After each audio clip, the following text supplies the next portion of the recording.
Boker Tov, Shalom à tous et à toutes, nos chers amis, nos chers auditeurs branchés avec Rabbeinu, Ashrenu, Baruch Hashem.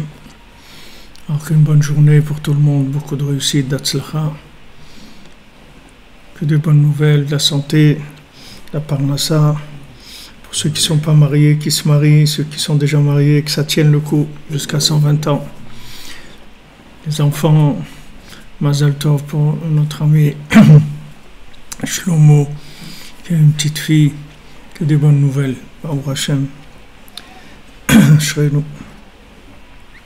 Alors on est arrivé page 40, Ot Mem Chet, et on a parlé hier du principe des Menachashim, des gens qui sont, on appelle ça des devins, des gens qui essaient de deviner, de savoir, de connaître l'avenir. Des gens qui sont des exploitants, des facteurs du temps.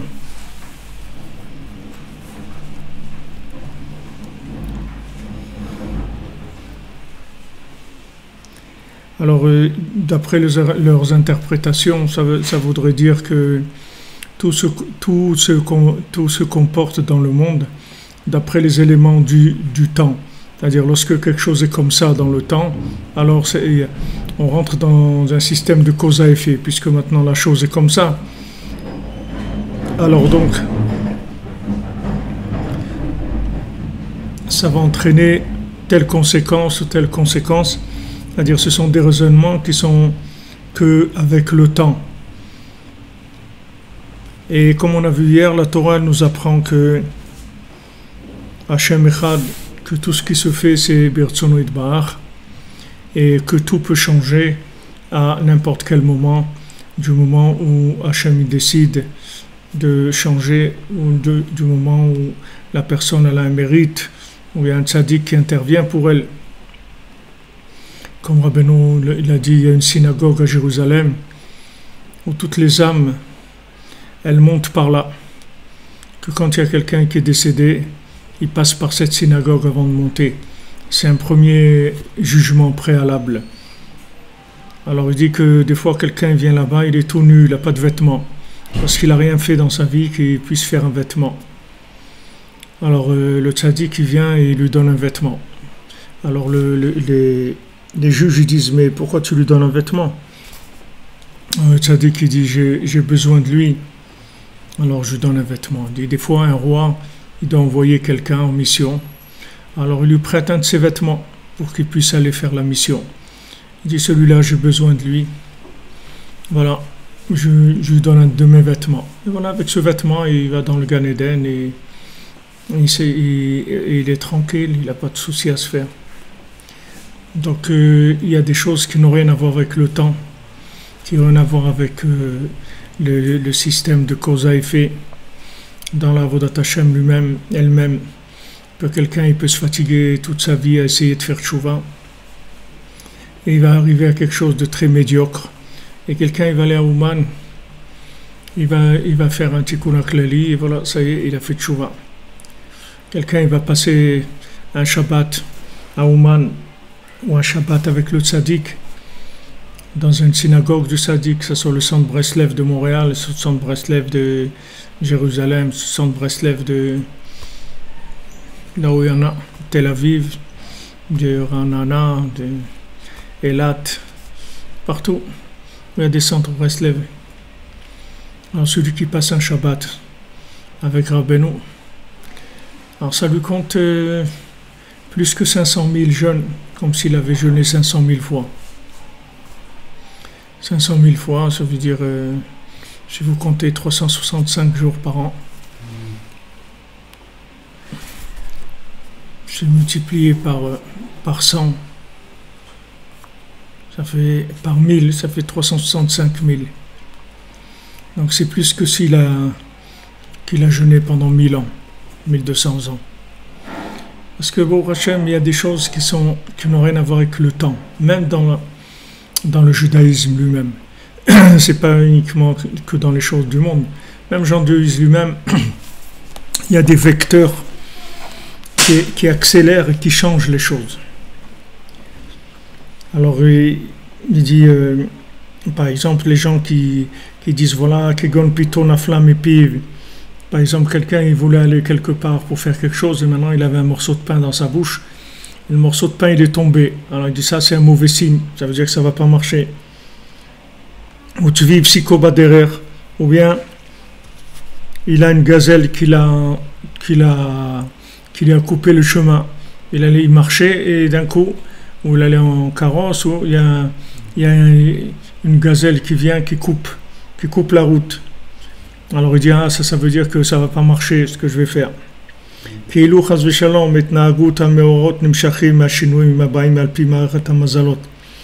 Comme si, chas v'shalom, on considérait que ce qui se passe, ça vient des changements d'après le système astral.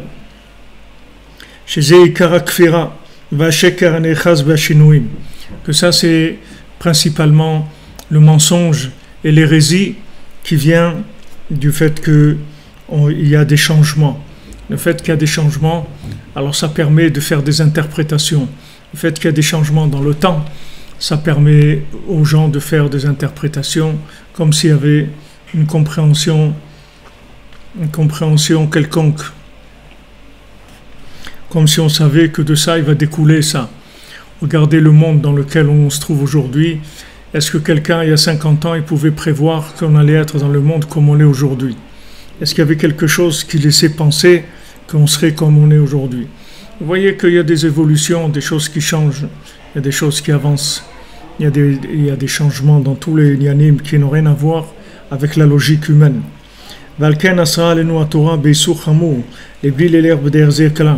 Donc la Torah nous a interdit, avec une interdiction forte, de ne pas aller du tout dans ce chemin-là, parce que notre part à nous, elle n'est pas dans cette façon de voir les choses, qui est draba, au contraire.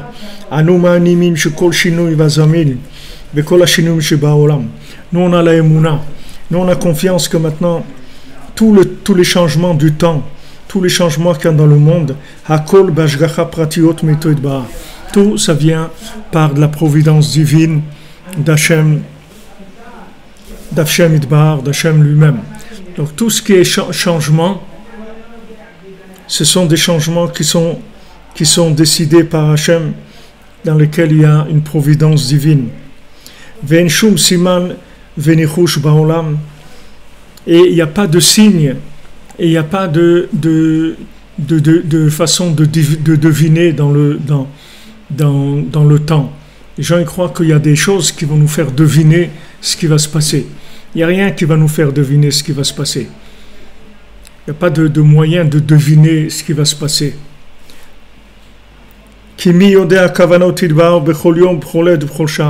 Parce que qui connaît l'intention d'Hachem chaque jour, chaque heure et chaque instant? On ne peut pas savoir. On voit une chose, elle va d'un côté, et après elle peut tourner de l'autre. On peut avoir un signe comme ça, et ça va de l'autre côté, on ne peut pas savoir. Voir Rabbi Nathan, comme hier, c'était la date du 19 Adar. Alors ils lui ont fermé son imprimerie. Rabbi Nathan, il avait une imprimerie chez lui où il imprimait les livres de Rabbeinu, il écoutait Tfilot, et tous les Sfarim les imprimait lui-même. Il a acheté des machines d'imprimerie, il a pris l'imprimerie, il imprimerait les Sfarim de Rabbeinu. Mais maintenant, à cause des gens qui étaient opposés à lui, ils ont payé des pots de vin à droite à gauche, et ils lui ont fait interdire son imprimerie. Ils lui ont fait interdire son imprimerie et lui ont mis des scellés sur la maison. Et ça, c'est tombé le 19 Adar, comme hier.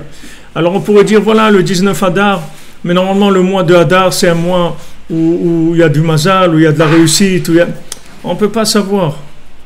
On ne peut pas savoir. Et quand est-ce qu'ils lui ont rouvert? Le jour de Tisha B'Av. C'est là où ils lui ont rouvert l'imprimerie. il a demandé, il a fait des interventions, etc. Il a écrit, et les jours de Tisha B'Av, il a reçu l'autorisation qu'il pouvait réouvrir. Alors, pourtant, Tisha B'Av, c'est un jour de deuil, etc. Mais il n'y a pas dans les détails, on peut pas savoir chaque chose, comment elle est dirigée par Hachem. Il n'y a pas de loi, même dans le monde spirituel, il n'y a pas de loi qui soit gérable avec de la logique. Le principal, c'est d'être branché, c'est tout. Le reste, après, comment ça tourne, on ne sait pas comment ça tourne. Il n'y a pas de signes dans le temps qui vont renseigner sur l'évolution des choses, on ne sait pas. Parce que Kadosh Baruch Hu, il a des pensées très profondes sur les choses qui nous dépassent complètement. Et le moindre détail, il est attaché à toute une pensée, tout un vouloir et des mouvements qu'il y a dans le monde, des choses. Et nous, on est dans notre petite vie, chacun il fait ce qu'il a à faire. Et il ne peut pas savoir où ça mène, Béhémet. C'est pour ça qu'on n'a pas le droit du tout d'essayer de deviner ou de prédire l'avenir du tout. Rakad Rabba, au contraire, à chaque fois qu'il y a un changement dans le temps et qu'il y a des changements dans le monde, il faut remercier et louer Akadosh Baruch Hu. Et plus le changement est grand, il faut le louer et le bénir encore plus. C'est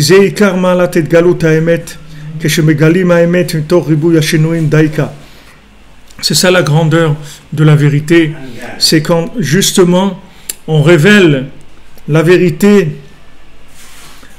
dans des changements qui sont tellement grands. Chez Béjizé Nivra Adam, que c'est pour ça que l'homme il a été créé. L'homme il a été créé justement pour attacher tous ces changements-là, pour les attacher à une vérité qui est absolue, ça veut dire à Hachem. C'est-à-dire, tout ce qui se passe, d'abord, je sais que c'est Hachem qui veut que ça soit comme ça. Maintenant, pourquoi, je ne sais pas pourquoi, mais je sais que c'est Hachem qui veut que ça soit comme ça.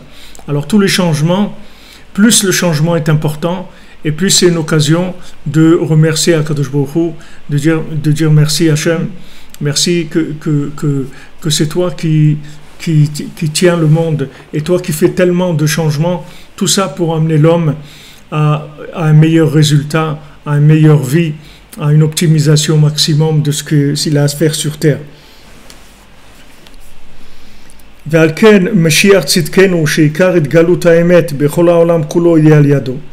C'est pour ça que Mashiach, que lui, il sera le principal acteur de la révélation de la vérité dans le monde. Il viendra à la fin des temps précisément. Après que le temps se soit multiplié, et qu'il y a eu beaucoup de temps qui est passé depuis la création du monde. Adoto Azman, jusqu'au moment où il va venir, chez Avo Bimira Yameno, qui va venir très rapidement de nos jours. Parce que Baruch Hashem, il est assez passé de temps comme ça. Il peut venir, Baruch Hashem, ça y est, le temps, il y a assez de temps qui est passé, 5778 ans. Ça suffit, il peut venir. Et il y a eu beaucoup de gens qui sont nés sur terre. Et il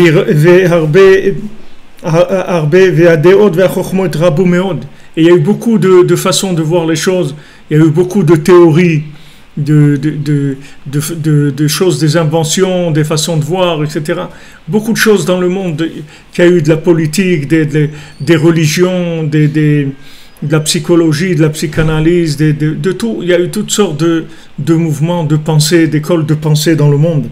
Chez Zeika, Ribouy Vachinouy, que c'est ça, le principal du changement, c'est ça. Le changement, c'est pas que le changement de la mode de printemps ou d'été. Le quart du changement, c'est des idées qu'il y a eu. Voilà, le communisme, c'est super, truc et tout. Et après, c'est tombé à l'eau. Ah, c'est dommage, il y a plus de communisme. Et voilà, il y avait ça, il y avait les Vikings, il y avait ça, il y avait les Aztèques, il y avait les Nanim, il y avait toutes sortes de choses dans le monde, toutes sortes de philosophies. Et il y avait Freud, il y avait celui-là, il y avait Spinoza et tous des gens, toutes sortes de gens qui ont se raconté toutes sortes de choses. Justement, toutes ces idées-là qui ont été amenées dans le monde et toutes sortes de façons de voir les choses, c'est ça que c'est cette multitude de façons de voir les choses qui va ensuite être complètement ramenée vers Echad. C'est ça qui permet au mensonge de venir s'attraper, c'est-à-dire comment le mensonge il va se manifester. Le mensonge il va se manifester dans le fait qu'il y a une possibilité de changer. S'il n'y avait pas une possibilité de changer, il n'y aurait pas du mensonge. Il y a 2 ou 3 siècles, on ne pouvait pas fabriquer du plaqué or, ça n'existait pas plaqué or. Les gens ne savaient pas qu'est-ce que c'est plaqué, ils ne savaient pas. Mais aujourd'hui, ils savent plaquer. Ils plaquent des gens, ils plaquent de l'or. Il y a beaucoup de placardages qui se font. Alors, on voit de l'or et on ne sait pas. Mettre quelqu'un qui ne connaît pas, il ne sait pas. Moi, des fois, ma femme me monte un collier, elle me dit, regarde ce collier, il est magnifique. Elle me dit, combien je l'ai payé? Je l'ai payé 20 shekels. Wow, je dis quoi, ça, 20 shekels? Et oui, pourtant, s'il y en a un autre à côté qui coûte 20 000 shekels, je ne vais pas voir la différence parce que je ne m'y connais pas, je ne connais pas assez.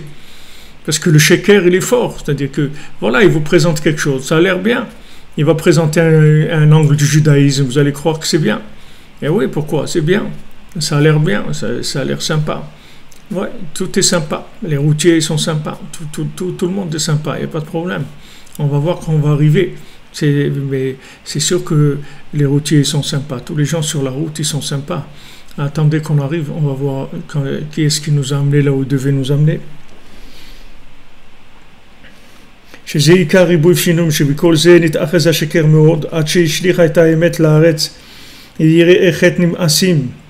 Jusqu'à ce que maintenant la vérité elle est jetée par terre.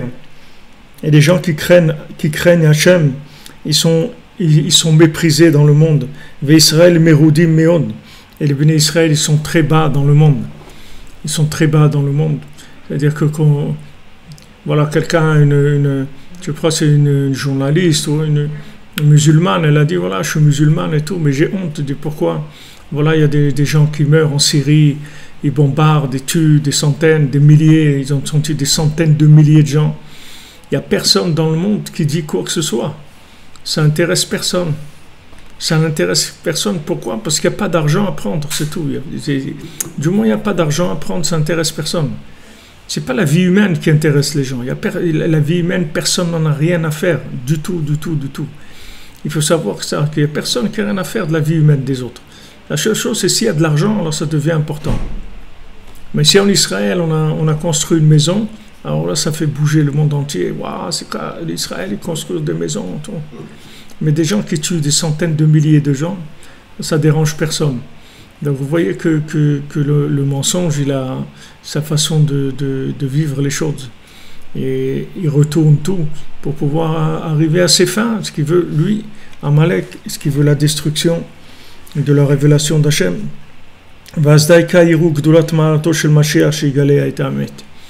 Et à ce moment-là, c'est là où le monde va se rendre compte de la grandeur du Mashiach qui va révéler la vérité.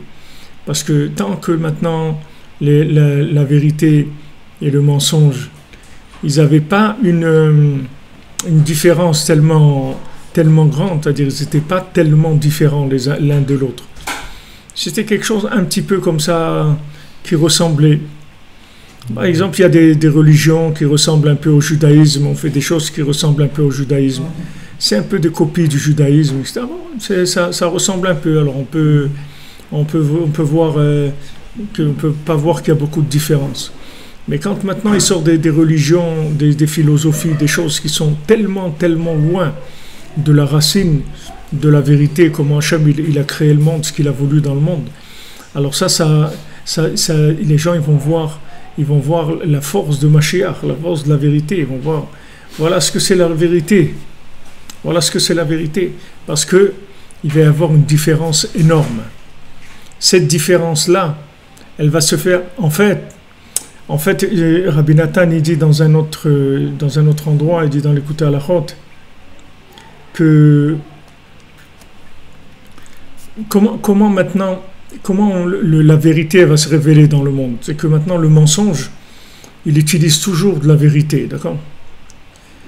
Alors, par exemple, tu dis un petit mensonge, alors tu as besoin d'une petite vérité pour appuyer, pour que ce mensonge y tienne. Il lui faut un petit peu de vérité. Maintenant, si tu dis un mensonge plus grand, il faut plus de vérité. Parce que le mensonge il est plus grand. Donc il faut amener plus de vérité pour que ce mensonge-là il tienne. Et si tu fais un mensonge encore plus grand, il faut encore plus de vérité pour que ce mensonge-là il tienne. Et à un moment, le mensonge il va être tellement grand qu'il va avoir besoin d'une vérité tellement grande pour qu'il passe que tout le monde va voir que c'est du mensonge. Ça y est, il va tomber de lui-même. Parce qu'il va utiliser une vérité tellement grande que les gens ils vont voir la vérité, ils vont plus voir le mensonge. Parce qu'il va utiliser une vérité trop grande. Elle va être tellement grande que les gens ils vont voir que c'est la vérité. Ils vont plus. C'est ce qui va se passer, c'est comme ça que Mashiach il va venir. Quand les gens ils font du mensonge, allez, encore du mensonge, de plus en plus. Ouais, allez, vas-y, raconte.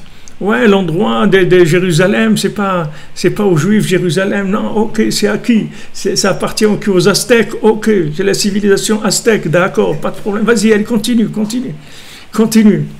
Après, quand ils vont arriver à un mensonge tellement grand qu'il veut voir beaucoup de vérité, sinon ce mensonge ne va pas passer. Alors ils vont emmener une vérité tellement grande que tout le monde dit, mais voilà, mais c'est la vérité alors, ça y est. Voilà la vérité, ils vont le voir. Donc c'est ce qu'il dit Rabbi Nathan ici, c'est-à-dire cette idée-là que maintenant, par le fait justement que le mensonge, il va tellement se multiplier qu'il va arriver à un ridicule, à se ridiculiser lui-même. Combien?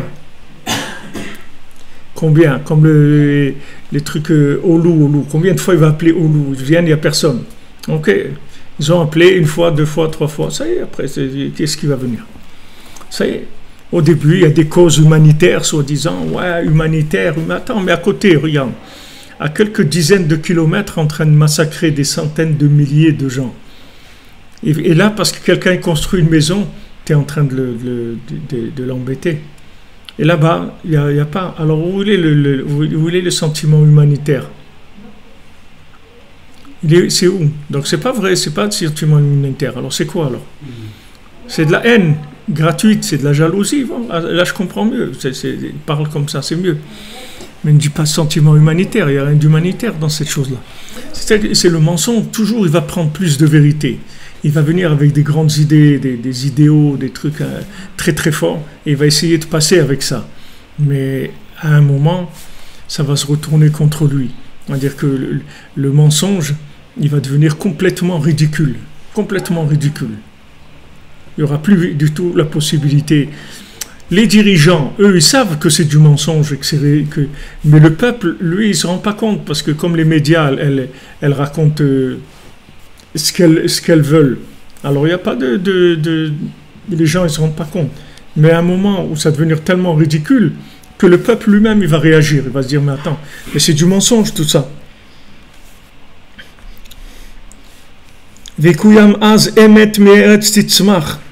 Et à ce moment-là, il va y avoir la réalisation du verset qui dit que la vérité, elle va pousser de la terre. Cette vérité-là, on va la jeter par terre, et de là, elle va pousser. Cette vérité, elle va pousser de la terre. C'est-à-dire, du fait justement qu'il jette la vérité par terre, cette vérité, elle va pousser de là. Et un langage de vérité, il sera instauré et établi pour l'éternité de nos jours et bientôt. Amen. Alors Rabbi Nathan dit et c'est ça l'interdiction qu'il y a de faire des tatouages. Le tatouage s'interdit par la Torah. On n'a pas le droit de faire des tatouages. c'est quelque chose qui est une interdiction de la Torah. Même d'écrire, il y en a, même des fois des gens ils écrivent avec un stylo sur leur main, un numéro de téléphone, un truc parce qu'ils n'ont pas où écrire. Il faut pas, il y en a qui disent que ça, même si ça reste pas, on n'a pas le droit. Mais à plus forte raison que si ça reste. Le tatouage, c'est une interdiction de la Torah. Pourquoi? Parce que l'écriture, elle est pour la vérité. Elle est pour faire justement, comme on dit en français, que les paroles, elles partent, mais l'écrit, il reste. D'accord? Pourquoi maintenant l'écrit, il est plus important que la parole? Parce que l'écrit, il traverse le temps. C'est-à-dire que maintenant, tu peux prendre un texte qui a été écrit il y a 2000 ans, et tu peux le lire maintenant. Donc la vérité qu'il y a dans ce texte, elle peut être actualisée aujourd'hui. Tandis que les paroles, quoi qu'aujourd'hui il y a des paroles, il y a de la vidéo, de l'enregistrement, alors la parole aussi aujourd'hui, elle est comme un peu de l'écriture. Le fait que maintenant elle est enregistrable, elle peut passer dans le temps. Mais l'écrit, il a comme définition de pouvoir passer le temps beaucoup plus que la parole. היינו, במקום שיש חשש שינוי ושקר, כותבים כתב כדי שלא יוכל לשנות או לומר שקר. Par exemple, quand il y a deux personnes qui vont faire un commerce ou qu'il y a un prêt ou quelque chose, alors on demande à la personne, on écrit, voilà un tel, il a prêté à un tel, c'est telle somme, ou quelqu'un il s'est marié avec telle personne, voilà un tel, il a dit à telle jeune fille, je veux me marier avec toi, voilà il s'est engagé.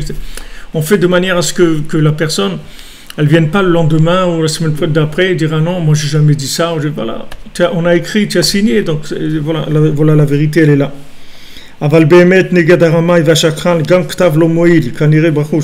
Mais si maintenant c'est quelqu'un, c'est un roublard et un escroc, même les écrits ça sert à rien. Comme on peut voir ça, on pourrait voir ça, Rabbi Nathan dit.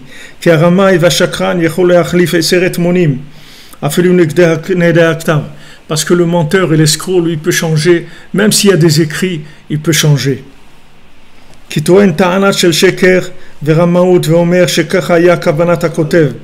Parce qu'il vient avec des explications sur ce qui a été écrit, en disant mais non, quand on a écrit ça, c'est pas ça qu'on voulait dire, on voulait dire autre chose.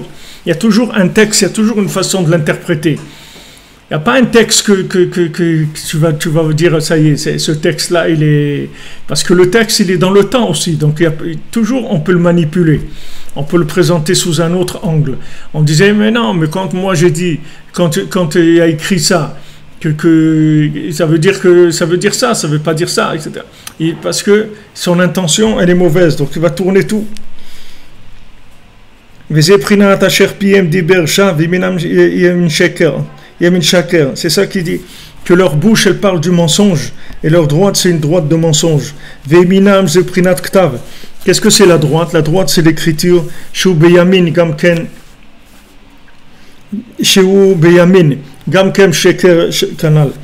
que à leur droite ils utilisent l'écriture, ça veut dire ils utilisent aussi l'écriture pour mentir.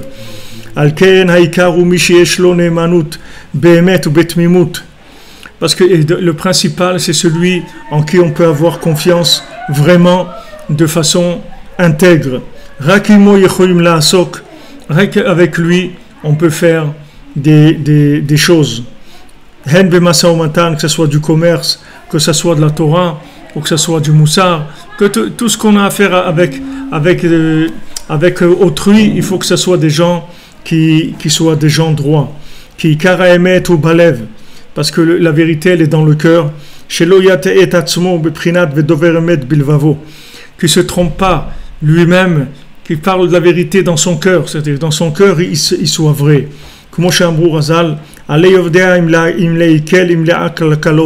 Parce que le cœur, il sait très bien la chose, si elle est vraie ou pas. Quand la personne, elle sait, même si maintenant elle a monté tout un système de mensonges et tout, mais son cœur, il sait très bien que c'est du mensonge. C'est pour ça que notre Torah, elle a été donnée, notre Sainte Torah, elle a été donnée par écrit et aussi par oral. Que l'écrit, c'est émet et Emouna, c'est-à-dire il y a Emet et Emouna, la vérité et la foi. Qui Torah shebirtav ze prinat Emet, parce que l'écrit c'est la vérité. Prinat Katuv Yesher divrei Emet, comme c'est écrit, les paroles droites qui sont écrites, ce sont des paroles de vérité. Avalafal piken, mais Torah shebirtav levad, enechonu leda mitat Torah. Mais maintenant, si on prend la Torah écrite seulement, on ne peut pas connaître la vérité de la Torah. Ki be'Torah en mevuach shum dinei mitzvot, parce que dans la Torah, il n'y a pas de délai halachot. On ne sait pas qu'est-ce qu'il faut faire, comment on fait les choses. On ne sait pas comment mettre des tefilines, c'est pas écrit dans la Torah. La Torah, c'est écrit, tu vas les mettre sur ton front et sur ton bras, tu vas les attacher. Mais quoi? Qu'est-ce que j'attache? Comment j'attache? Quelle couleur? Qu'est-ce qu'il y a dedans? Tout ça, c'est pas écrit dans c'est pas écrit dans les tefilines. Ardine à Torah et les autres aussi, les autres halachot de la Torah. Qui imalide Torah sheba'alpeh. Tout ça, on le sait que par la Torah orale. C'est-à-dire, il y a l'écrit et il y a toujours la confiance. C'est-à-dire il y a l'écrit et la confiance. Il y a des gens qui possèdent l'écrit. Ils savent très bien qu'est-ce qui est écrit. Mais tu ne peux pas leur faire confiance. Parce qu'à l'oral, il y a un problème. C'est-à-dire que sa façon d'interpréter l'écrit, il va se tromper. Alors, même qu'il possède l'écrit, mais il n'a pas l'oral. Il faut avoir les deux. Il faut l'écrit et l'oral. Et l'oral, c'est pas que l'oral qu'il y a un moment qu'on a donné la Torah orale, qu'il y a eu la Gemara, qu'il y a eu le Shulchan Aruch, qu'il y a eu la Mishnah. L'oral, c'est tous les jours, l'oral. C'est pas une fois, il y a eu l'oral. Parce que tout ce qui est dans le temps, qui est passé dans le temps, ça se retourne en écrit, même si c'est de l'oral. Tout ce qui est d'hier, ça s'appelle de l'écrit, ça ne s'appelle plus de l'oral. L'oral, c'est que si c'est vivant aujourd'hui, sinon ça ne s'appelle pas l'oral. Si l'oral, c'est quelque chose d'ancien, ça ne s'appelle pas de l'oral, c'est comme de l'écrit, puisque du moment où ça a été dit hier, donc ça a la valeur de l'écrit, puisqu'il faut l'interpréter aujourd'hui, avec ce qu'il y a aujourd'hui comme élément. Donc c'est plus de l'oral. Si par exemple maintenant voilà, il va y avoir Pessah, alors il y a plein de produits cachers. Il y a des gâteaux cachers, du chocolat cacher, il y a tout ce que tu veux, des bambas cachers, des chips cachers, de tout ce que tu veux. Avant ça n'existait pas il y a 40 ans, des bambas cachers ou du chocolat cacher, ça n'existait pas.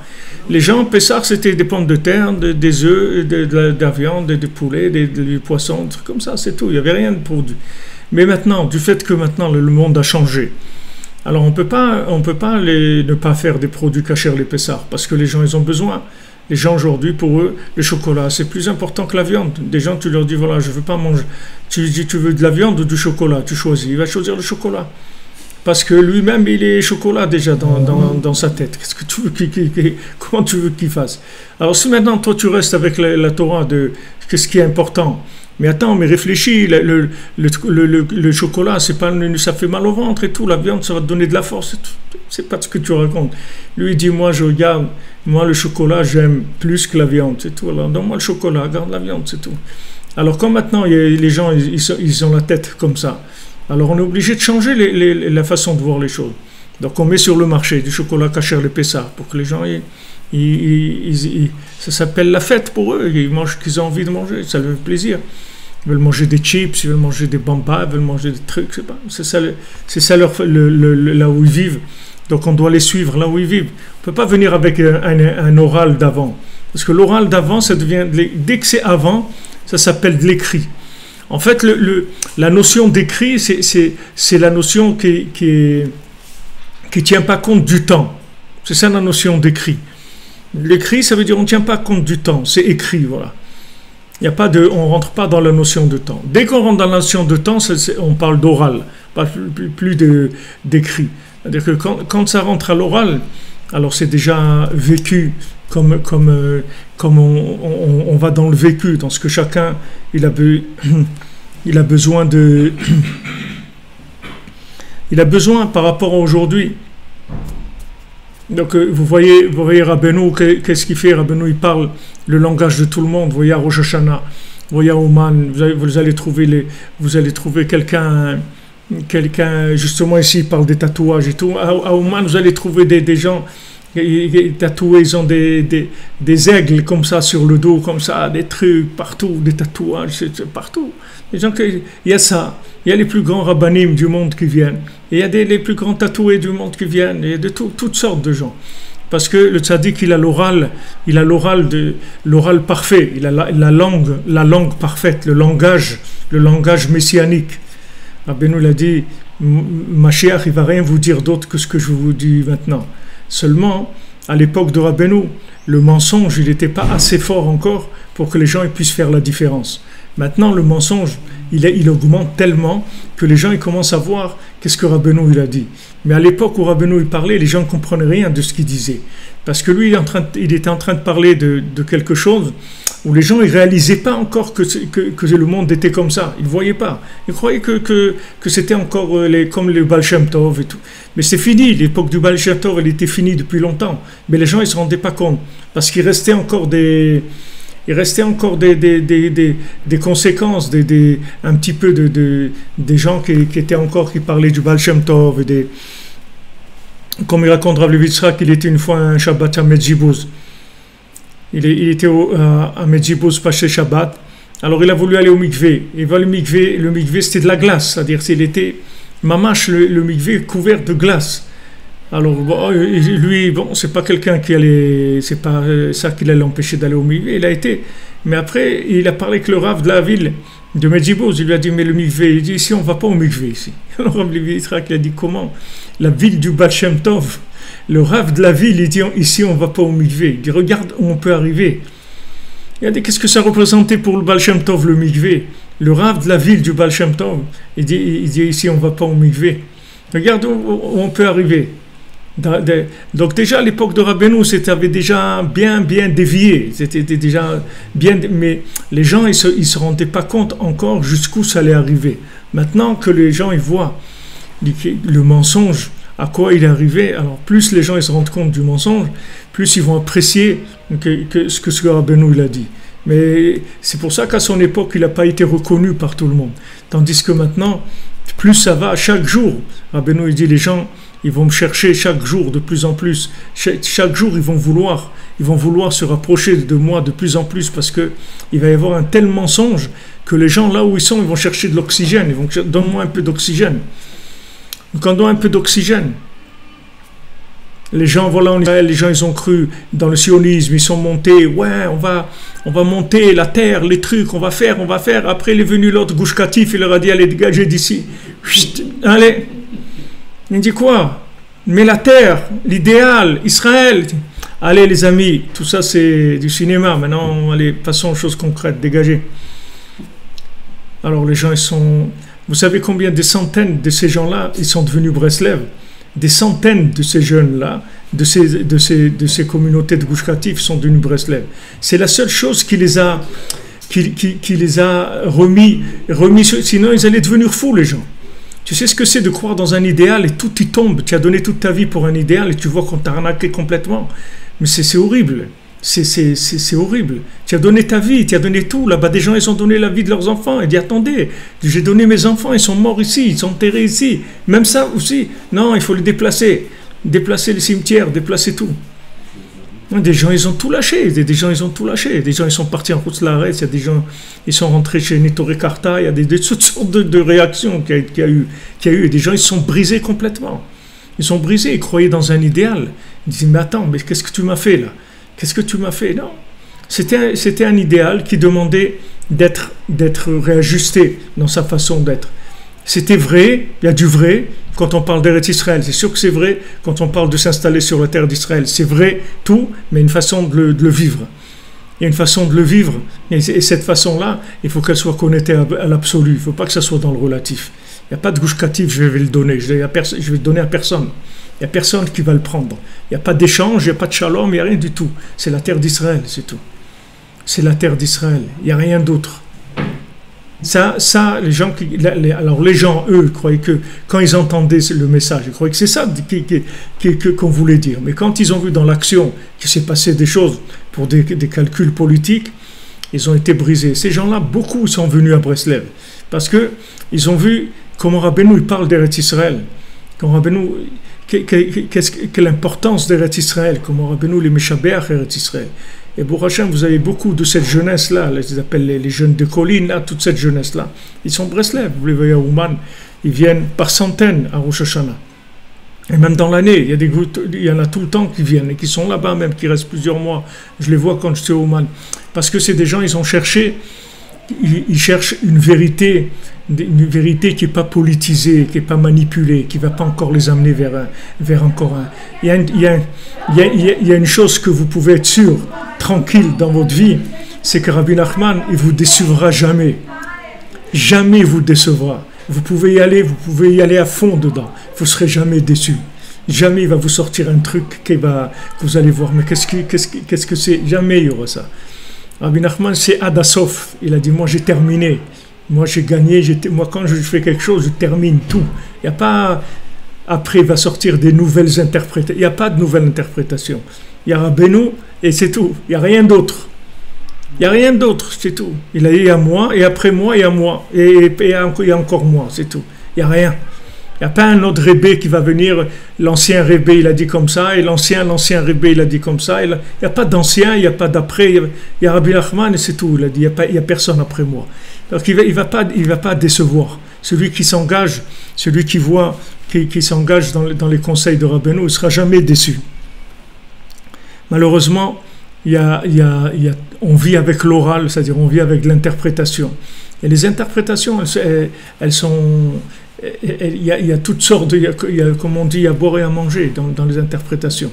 Alors il faut faire attention d'avoir la Torah orale qui correspond à la Torah écrite tout le temps.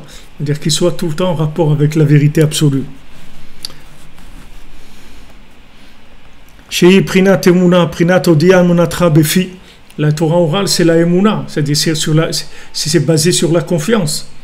Quand on te dit les lanières des tefilines, elles doivent être noires, c'est que la confiance, c'est tout. Tu ne peux pas savoir, c'est écrit nulle part. C'est Moshe Rabbeinu, Halacha, c'est écrit, la Gemara, elle dit Halacha, les Moshe Misinaï. Pourquoi les lanières des tefilines sont noires? C'est Halacha, les Moshe Misinaï. Ça, c'est une Halacha qui est dite à Moshe au Arsinaï, mais c'est écrit nulle part. Tu ne peux pas savoir, c'est que de la confiance, c'est tout. On ne sait pas pourquoi. Ni que ça doit être noir, ni pourquoi ça doit être noir, on ne sait pas. On peut donner des explications, mais il n'y a pas eu une transmission écrite qui correspond à ça. C'est que de l'oral, c'est tout. D'ailleurs, c'est une des arguments des hérétiques qui te disent « Ouais, mais la Torah, elle a été donnée écrite, maintenant les rabbins ils sont venus, ils ont interprété. » Mais Moshe Rabbeinu, ce n'est pas un rabbin, c'est un homme de Dieu. C'est Isha Elohim, ce n'est pas un rabbin. C'est pas un rabbin. La Torah, elle a été donnée à Moshe, et Moshe l'a donnée à Israël. Mais la Torah, elle a été donnée à Moshe. Hachem, il avait rapport avec Moshe, pas avec le Ham Israël. Moshe pour le Ham Israël, mais lui, il parlait à Moshe. Moshe, c'est pas un rabbin. C'est un homme divin, c'est l'homme de Dieu. Donc, quand lui dit quelque chose, c'est la parole d'Hachem. C'est Hachem qui parle dans sa bouche. Qu'est-ce que ça veut dire la Torah orale? C'est Emunat Chachamim, c'est que tu as confiance dans les sages. On doit avoir confiance dans les sages véritables. Comme ils nous ont expliqué toutes les halachot, tous les chemins de la Torah.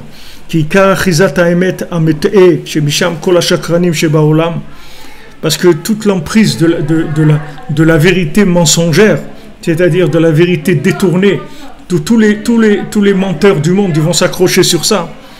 Voilà ce que je vous disais avant, je crois que c'est ici qu'il le dit. Je vous l'ai dit avant, mais c'est ici qu'il le dit. Il dit que toute vérité, tout mensonge, il est basé sur une vérité.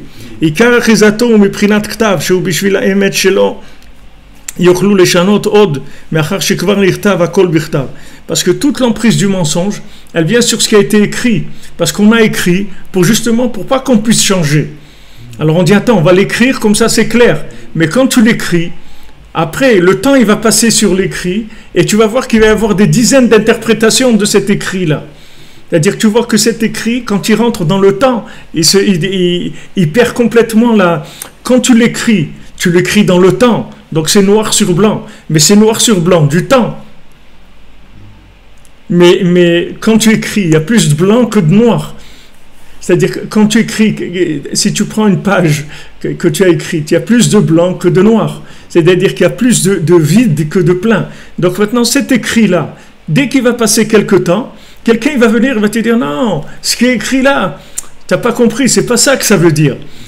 Ça, et tu vas le voir, mamache, dans les mots, tu vas dire, mais c'est vrai, c'est cette interprétation, je vois.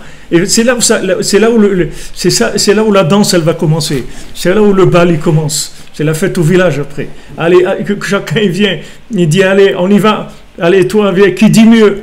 Qui dit mieux? Allez, rien ne va plus, faites vos jeux. Qui dit mieux?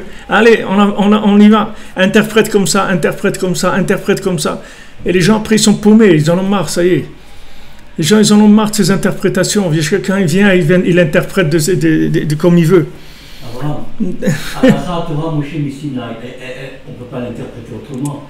Quand on dit qu'il est interdit dans le corps, tu ne peux pas l'interpréter autrement. Tu montres que c'est quelqu'un qui a fait une takana chadaj. Alors, c'est pas que ça a changé. Bien sûr que celui qui cherche le Hémet, c'est la celui qui cherche le Hémet, il peut chercher le Hémet. Mais s'il n'a pas eu le... Bien sûr que l'Acha, il se transforme tout le temps, tu vois bien. Le fait même d'écrire la Gemara, c'est interdit. Et la sot l'Hachem ifiru Torantecha. À un moment, faire pour Hachem, ils ont fait le contraire de la Torah. C'est interdit d'écrire la Torah orale. D'écrire la Gemara, c'est assourd. Mais ils ont dit, attends, si on ne l'écrit pas, il ne va rien rester, parce que les gens sont en train d'oublier. Alors écrivez la Gemara. Ils ont écrit la Mishnah, la Gemara, Shulchan Aruch, tout ça c'est interdit. Normalement, il y a que, tu as le droit que la Torah écrite. Torah orale, ça se transmet à l'oral. Mais quand ils ont vu qu'il n'y avait plus de possibilité de recevoir l'oral, ils ont dit on va écrire l'oral. Mais dès que tu écris l'oral, ça devient automatiquement une possibilité d'interpréter, puisque tu l'as écrit maintenant l'oral. Donc c'est plus de l'oral, c'est de l'écrit. Donc tu vas interpréter. Toi maintenant tu dis c'est comme ça, non, c'est sûr. Et l'autre il va dire non, mais c'est comme ça aussi. Et l'autre il dit c'est comme ça. Chacun il va raconter ce qu'il veut. Tu peux pas dire si la vérité elle était évidente pour tout le monde, le Mashiach serait là. Mais tu vois que la vérité elle n'est pas évidente pour tout le monde. Chacun il interprète, il est dans son interprétation. Si tu veux, selon combien le temps il a influencé les gens, alors il y a des interprétations. Parce que l'interprétation, l'oral, il vit dans le temps. L'oral, il ne vit pas dans l'absolu, il vit dans le temps. L'écrit, il vit dans l'absolu. Mais l'oral, il vit dans le temps. Et quand on rentre dans le temps, alors il y a des interprétations. Et on en a besoin des interprétations. Tu vois aujourd'hui, par exemple, la plupart des rabbanim, ils vont permettre la contraception à une femme qui a 3 ou 4 ou 5 enfants. Parce que les femmes ici, aujourd'hui, elles n'ont pas de force. Bon, Hachem, ici, il y a des femmes, elles ont 18 enfants, 16 enfants, 22 enfants. Mais il n'y a pas beaucoup de femmes qui peuvent avoir 18 enfants. Elles n'ont pas de force.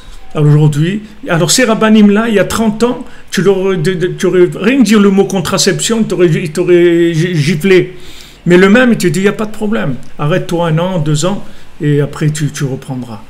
Il n'y a pratiquement aucun qui interdit la contraception. Pourquoi? Alors c'est la vérité ou du mensonge? Il dit, mais moi, monsieur, moi je me rappelle quand vous étiez jeune et tout, je vous ai demandé et tout, vous m'avez dit que c'est interdit, maintenant vous dites que c'est permis. Pourquoi vous ne pouvez pas dire à moi que c'est permis? Parce que le temps, il a changé, c'est tout. C'est ça la grandeur du Chacham, des Chachamim. C'est qu'ils sont capables de prendre quelque chose qui est interdit, de le permettre. Pourquoi? Parce que ça a changé. Ce qui est permis pour celui-là, c'est interdit pour l'autre. Ce qui est interdit pour celui-là, c'est permis pour l'autre. C'est ça un chacham. Mais si c'est un chacham, il te répète, il te dit, j'ai écrit comme ça, j'ai écrit comme ça. Je n'ai pas besoin de lui. J'achète un CD de Torah, je le mets dans l'ordinateur, il va me dire, c'est écrit comme ça. Je n'ai pas besoin.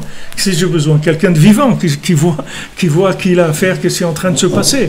Et comme ça, beaucoup de choses. Il y a beaucoup de choses qui sont comme ça. Beaucoup de choses. Je donne un exemple parce que c'est une des choses qu'on voit aujourd'hui et que tous les chachamim, ils sont d'accord sur ça. Il y a pratiquement, alors qu'il y a 30 ou 40 ans, ça passait pas du tout la contraception. C'est quelque chose, personne ne le permettait. Des rabbanim, je te parle des gens sérieux, des gens engagés, ils ne permettaient pas.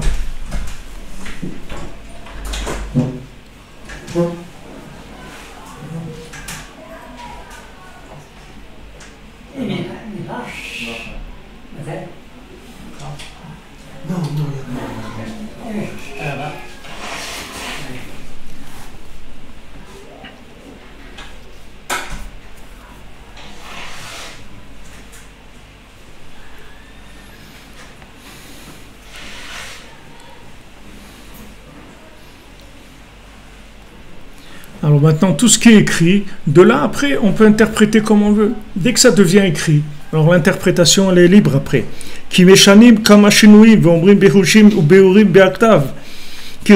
Parce qu'ils viennent, ils changent les choses, ils expliquent, ils interprètent les mots comme ils ont envie d'interpréter, selon leurs mensonges.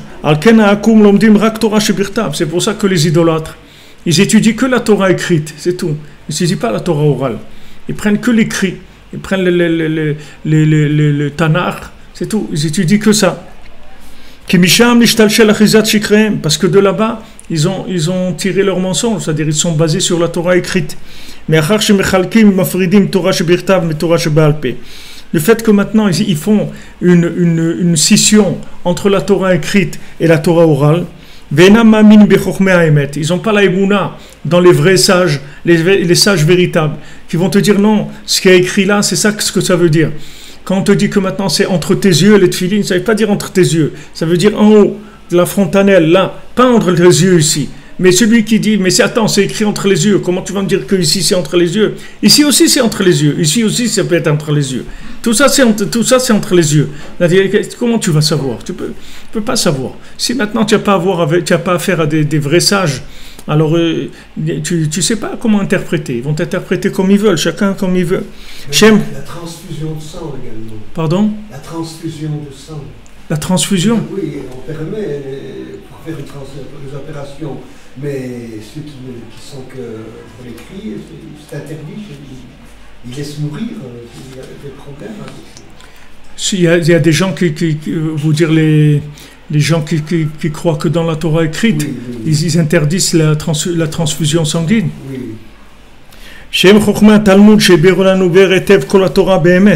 Alors les sages qui ont expliqué la Gemara avec toutes les interprétations véritables. Alors les gens qui sont des idolâtres, ils interprètent la Torah comme ils veulent. Et ils montrent un visage de la Torah qui n'a rien à voir avec la halakha.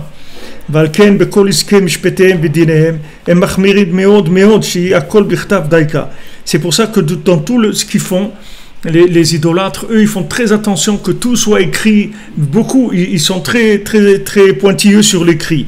Ils acceptent aucune parole, ni de quelqu'un de grand, ni de petit. Ils veulent pas la parole, ils veulent que des écrits, c'est tout. Que des choses écrites. Non plus pas d'un juge, que par écrit, tout pour la vérité qui ne puisse pas la changer. Mais cette vérité qu'eux ils ont, qui veulent écrire tout, c'est une vérité qui est trop, elle est trop émette, c'est une trop grande vérité, soi-disant. Chez Bisham Achizat Sheker, que de là-bas vient le mensonge. Ou Kacher ou Im Bachush, chez Acharesh Marbim Birtavi, Vekol Diburim Birtavi, Mafal Piken, Hemleim Sheker. Et quand on voit physiquement que après tout ce qui a été écrit et toutes les paroles qui ont été écrites, malgré ça, c'est plein de mensonges. Ou Machlifim Aseret Monim, ils changent 10 fois les choses. Ou Mefarshim Aktav Kirtzonam, et ils expliquent l'écrit comme ils ont envie. Qui a dû commencer tout ça. Qui Karemet ou Echad Velo Arbe. Parce que le Emet, c'est une seule chose, c'est pas beaucoup. Il n'y a pas beaucoup de Emet, il n'y a que un, le Emet.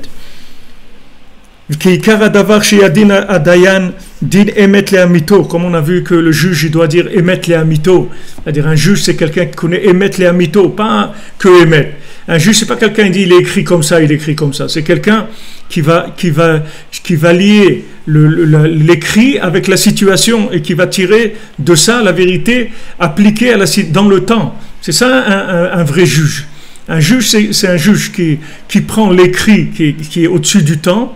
Et il prend la situation qui est dans le temps, il va trouver comment appliquer cet écrit au temps. Et des fois, cet écrit, dans le temps, il aura une valeur de 5%, 10%, ou 80%, ou 50%, selon comment la situation se présente. Si une personne elle est comme ça, ou si une personne elle est comme ça, si quelqu'un il est malade, alors c'est quelque chose. Si quelqu'un est orphelin, c'est quelque chose. Si quelqu'un il a eu un choc, c'est comme ça. Si quelqu'un il a... Chaque situation, ce sont des éléments qui vont changer la vérité. Ça ne va pas la changer, ça va la faire passer dans le temps. Ça va l'adapter au temps. Ça s'appelle émettre les amitos. C'est-à-dire, c'est pas émettre que écrit, c'est émettre les amito dans le temps. Dans le temps, le émettre, il peut être même le contraire de l'écrit. Il peut arriver jusqu'au contraire de l'écrit. Le contraire. Pourquoi? Parce que maintenant, c'est comme ça. La situation, elle est comme ça. Tu peux prescrire à une maman la contraception alors que c'est le contraire de ce qui est écrit. C'est la première mitzvah de la Torah, d'avoir des enfants. Il n'y a pas une plus grande mitzvah que d'avoir des enfants. Et pourtant, un rabbin, il te dit non, tu t'arrêtes maintenant. Il va dire le contraire de ce qui est écrit. Pourquoi? Parce qu'il voit qu'est-ce qui est devant lui. Il voit qu'elle a déjà 3 enfants, ou 4 ou 5. Ces enfants, il faut s'en occuper. Il faut qu'elle ait la force de s'en occuper. Il faut qu'elle ait les forces morales de s'en occuper. Il faut qu'elle ait envie de... Si elle vient avec déjà... Si quelqu'un vient et te pose la question, c'est qu'il a un problème déjà, c'est qu'il n'arrive pas. Sinon, il ne viendrait pas te poser la question. Ce n'est pas une question de salon pour savoir qui est-ce qui va gagner le mondial de football, tu comprends? C'est maintenant, il vient poser... Il vient demander la question parce qu'il a un problème. Elle souffre. Alors tu vois que maintenant la maman elle a 5 enfants et qu'ils se suivent les uns après les autres, que le plus grand il a 6 ans et que l'autre il a quelques mois. Et tu vois qu'elle n'en peut plus. Qu'est-ce que tu veux dire? Non, c'est écrit dans la Torah, il faut elle va te balancer toi et la Torah et tout. Tu comprends? Qu'est-ce que tu veux où tu veux l'amener? Où tu veux amener les gens? Tu veux les amener à quoi? Descends mon ami, descends. Où tu veux amener les gens? Et c'est comme ça toute la Torah. Il pousse les gens, il les booste, va, fais ça, il faut quoi? Il faut rien du tout. Il va se mettre au lit, il va prendre des antidépresseurs, c'est tout ce qu'il va faire. Qu'est-ce que tu veux avec lui? Laisse-le tranquille. Non, il faut faire comme ça, il faut faire comme ci, il faut rien du tout. Il n'y a rien qu'il faut. Il faut rester attaché avec Hachem, c'est tout. Il ne faut pas devenir un hérétique, il ne faut pas devenir quelqu'un qui déteste la Torah, qui déteste la prière. C'est à ça qu'il faut faire attention. Donc maintenant, quand un rav il voit ça, il donne à la personne par rapport à là où elle est, c'est tout. S'il voit que la personne elle est fatiguée, il lui dit il faut que tu t'arrêtes un peu. Baisse le niveau. Tu en fais trop. Fais attention. Ça, c'est dans toute la Avodat Hashem, c'est pas que pour les enfants. Ça s'appelle émettre les amito. Parce que c'est le émettre qui est adapté au vécu. C'est ça, émettre les amito. Émettre les amito, ça veut dire que tu prends le émettre, c'est la Torah, et tu vois. C'est une halakha, il se base sur Pikuar Nefesh. Tout ça, c'est basé sur une seule halakha. Non, c'est pas que Pikuar Nefesh, il y a d'autres choses qui rentrent en jeu. Mais c'est. Ça, c'est Pikuar Nefesh, c'est une chose. Il y a d'autres choses qui sont. Bien sûr qu'elle change. Puisque maintenant, ce qui était une obligation avant, il te dit maintenant, tu peux. Ce qui est interdit avant, il te dit c'est permis. D'où il a sorti ça? Le contraire. Parce qu'il voit qu'il y a des choses qui ont changé.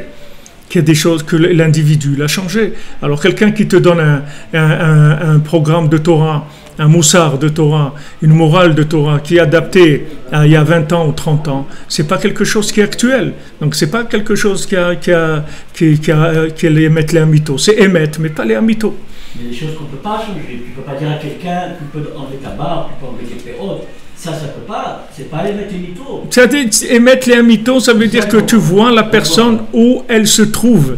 Par rapport à ça, tu donnes, que tu vois Ishmaël, la Torah dit, Ba'asher ou Sham.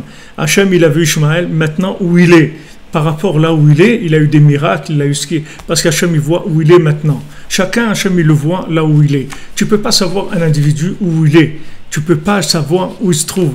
Tu ne peux pas savoir combien il souffre, combien il a dans sa tête de la douleur, des trucs. Donc tu ne peux pas dire à quelqu'un, voilà le programme. C'est le programme pour qui?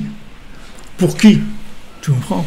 Pour un handicapé mental, pour un handicapé physique, pour quelqu'un qui a eu des dizaines de déceptions dans sa vie, qui a été arnaqué par ses proches, qui a été trompé. Tu ne peux pas savoir qu'est-ce qui passe quelqu'un.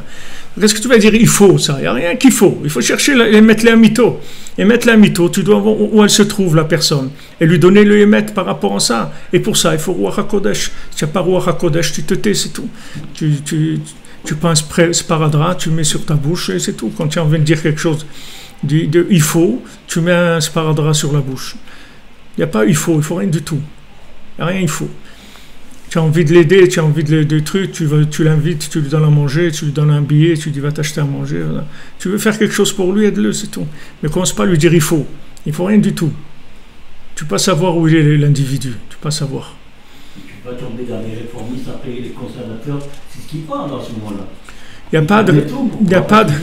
Il n'y a pas. Les réformistes et les conservateurs, c'est de l'écrit, c'est pas de l'oral. C'est quand ils ont pris une forme et ils l'ont imposée au général. Ici, on parle de l'individu. On ne parle pas d'en faire une généralité. On va par individu, pas une généralité. Il y a des jeunes, ils mettent les tefilines juste 5 minutes avant la shkia. Ils ne peuvent pas avant. On ne peut pas faire de ça une religion. C'est un état, un état mental, un état physique. Maintenant, il ne peut pas. Alors, il met cette tefilines juste avant la shkia. Il y en a qui mettent après la shkia. Parce qu'eux aussi, ils veulent se révolter. Ils ne veulent pas que mettre les tefilines tard. Ils veulent aussi montrer aux gens qu'ils n'ont rien à faire d'eux et qu'ils viennent devant tout le monde et ils mettent les tefilines quand il fait nuit déjà. Pour provoquer. Mais c'est des jeunes, ils ont besoin de faire ça. Qu'est-ce que tu vas lui dire? Ah, qu'est-ce que tu fais et tout. C'est ce qu'il attend. Il attend rien que tu le cries pour qu'il s'en aille, qu'il te prenne les tefilines, qu'il te les jette sur la tête et qu'il s'en aille. Il attend que ça, tu comprends? Rien que dis-lui quelque chose, il attend que ça. Mais si tu viens, tu lui donnes des bonbons, tu lui fais un petit bisou, tu le caresses un petit peu, voilà, c'est tout ce qu'il veut, c'est tout. Il veut se rendre compte qu'il existe, c'est tout. Et si tu fais ça, après tu vas voir qu'il... Maintenant il a des crises, tu vas pas le blâmer quand il est en crise. Mais pour ça, il faut être connecté à une autre dimension. Si tu es connecté sur une vérité de quelqu'un qui est contrôleur à la SNCF, tu peux rien faire. Si tu vis la Torah comme un contrôleur de la SNCF, tu peux rien faire du tout. Il vaut mieux que tu fermes ta bouche parce que sinon tu veux faire du mal. Il faut voir la personne où elle se trouve. C'est ça, et mettre les amito. C'est pas ce qui est écrit. Comme ce qui est écrit, c'est comme je donne l'exemple toujours, c'est comme si tu vas à la pharmacie. La pharmacie elle est pleine de médicaments. Oui. Quel médicament tu vas donner? Il faut une ordonnance. Tu vas pas prendre n'importe quoi, tu vas lui donner. Tu vas lui donner des bains de bouche pour qu'il se lave les pieds. Tu sais rien. Tu vas prendre des boîtes, tu vas lui donner. Tu dis, ah tiens, prends ça, prends ça. Attends, sache où il est déjà. C'est une ordonnance, un diagnostic. Voilà ce qu'il a. Maintenant, on va savoir qu'est-ce qu'il faut lui donner. Si il n'y a pas de diagnostic, il faut pas... C'est pour ça que tu rentres dans une pharmacie. Il va te dire qu'il y a une ordonnance, sinon il ne te donne rien, c'est tout. Tu dis, il peut te donner, si tu veux, de la crème pour les mains ou pour les pieds, mais il ne va pas te donner quelque chose, un médicament important, il ne te donnera pas. Parce qu'il ne peut pas prendre la responsabilité, il faut une ordonnance. Comme quand quelqu'un vient et raconte, voilà, il faut faire ça, d'où tu sais qu'il faut faire ça? Tu sais ça, où tu as sorti ça? Il faut... Torah, Sheba'al Peh, il faut une connexion actuelle à l'oral de maintenant, sinon tu ne peux pas enseigner. Il faut faire attention.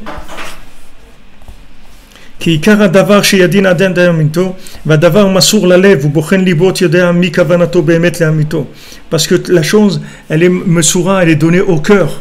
En fait, le Dayan, il juge avec son cœur, c'est pas avec sa connaissance. C'est-à-dire que la connaissance, il va utiliser sa connaissance par rapport à ce qu'il va évaluer dans la situation avec son cœur. Et là, il va aller puiser la connaissance qui est adaptée à la situation. Mais ce n'est pas le contraire. Il ne va pas prendre la connaissance et l'imposer sur la situation. C'est le contraire. Il fait le diagnostic de la situation. Il regarde comment est la situation. Et selon la situation, il va chercher la halakha qui correspond à la situation. Ça, c'est un dayan amiti. Mais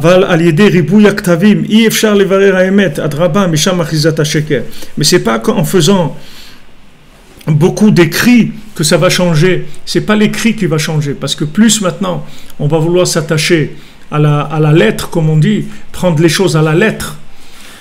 On dit voilà, il veut faire ça à la lettre. Pourquoi on dit ça à la lettre? Ça veut dire il veut aller d'après ce qui est écrit. Mais ce qui est important, c'est pas ce qui est écrit. Ce qui est important, ce qui est écrit, c'est la base. Mais ce qui est important, c'est de voir la lettre, comment elle vit actuellement. Qu'est-ce qu'on peut faire pour permettre maintenant à cette personne de rester dans la Torah, de rester attaché à Hachem, de continuer à chercher Hachem, de continuer à faire les mitzvot. C'est ça qui nous intéresse. C'est pas que momentanément, elle a fait quelque chose. On veut que la chose, elle dure. On veut qu'elle dure longtemps. Il y a des gens qui vont faire des choses très fortes, mais ça ne va pas durer longtemps, ça va durer 1 an, ou 2 ans, ou 3 ans, après ils vont se casser. Et il y a des gens ils vont faire la moitié ou le quart de ça, mais tu viens 30 ans, tu les trouves là, ils sont là encore, ils ne sont pas partis. C'est ça, il faut voir aussi dans le temps que la chose elle dure, ce n'est pas uniquement momentanément. Si la personne maintenant elle a une situation dans sa vie qui est avec des facteurs exceptionnels et tout, elle va s'engager à un niveau. Et après, quand ça va changer, comment elle va faire? Elle va pouvoir tenir. Elle ne sait pas comment. Alors, un chacham, Aroetanola, un chacham, ce qu'il voit, c'est ce qui va naître. Il voit que maintenant, où la personne, elle va être dans sa vie, dans quoi elle va arriver. Maintenant, quelqu'un il est au début de son mariage, c'est une chose. Après 5 ans de mariage, 10 ans, 20 ans, c'est autre chose. Il faut qu'un chemin qui tienne. C'est pas un truc momentanément, wow, on a fait des super trucs et tout. Et après, qu'est-ce qui reste de tout ça? Il faut que ça tienne jusqu'au bout. Et ça, il y a besoin. C'est que le cœur qui peut donner le renseignement sur ça. Parce que le cœur, il lie la connaissance avec la réalité. C'est ça tout le lien du Mishkan. Le cœur, c'est le Mishkan. Le cœur, c'est ce qui permet de vivre la réalité, c'est-à-dire de vivre la vérité dans la réalité. Le cœur, il prend la connaissance du cerveau et il la place dans la réalité. Seulement, il faut que le cœur il soit pur, parce que si le cœur il est vendu à des plaisirs, alors il va tourner. Donc, il faut un cœur pur. Quand le cœur est pur, il prend la vérité et il l'adapte à la réalité. Et la personne, elle vit en connexion optimisée avec Hachem. De là où elle est, de là où elle se trouve, ça n'a aucune importance de là où elle se trouve. Là où chacun il se trouve, il a une possibilité de s'attacher à Hachem. Peu importe sa situation. Seulement, il faut Ruach HaKodesh. Il faut le Ruach HaKodesh, c'est-à-dire il faut l'attachement au Ruach du Tzaddik, au Ruach HaKodesh du Tzaddik. Ce Ruach-là, c'est lui qui donne le jugement véritable à chaque situation, dans chaque situation. Pour ça, il faut une recherche. Bon, Hachem, Rabbeinu nous a donné les etzot qu'il faut, il nous a donné Rosh Hashanah, Ouman Rosh Hashanah, la Hitbodedut, le Shulchan Aruch, le Chatzot, se lever à Chatzot, c'est un moment où il y a le Ruach Tsefonit, il y a le vent du nord qui souffle. Qu'est-ce que c'est Chatzot? On dit que David Amelech, il connaissait le Zman de Chatzot, alors que Moshe Rabbeinu ne connaissait pas. Moshe Rabbeinu l'a dit, Ke Chatzot Laila, vers Chatzot, on va sortir. Et David Amelech, il a dit, Chatzot Laila, comme le Odot Lach al Mishpete Tzidkecha. À Chatzot, je me lève. Alors il dit comment? La Gemara, elle demande, David Yada, Moshe lo avait Yada, il ne savait pas. Alors la Gemara dit non, c'est pas que David Amelech lui savait avec sa tête calculée, c'est que lui il avait sa harpe, son violon qui était accroché au-dessus de sa tête, et quand ça venait le Chatzot, il y avait le vent du nord qui soufflait dans la harpe ou dans le violon, et ça faisait de la musique. Il savait que maintenant ça commence Chatzot. C'était pas qu'il avait une connaissance de calcul.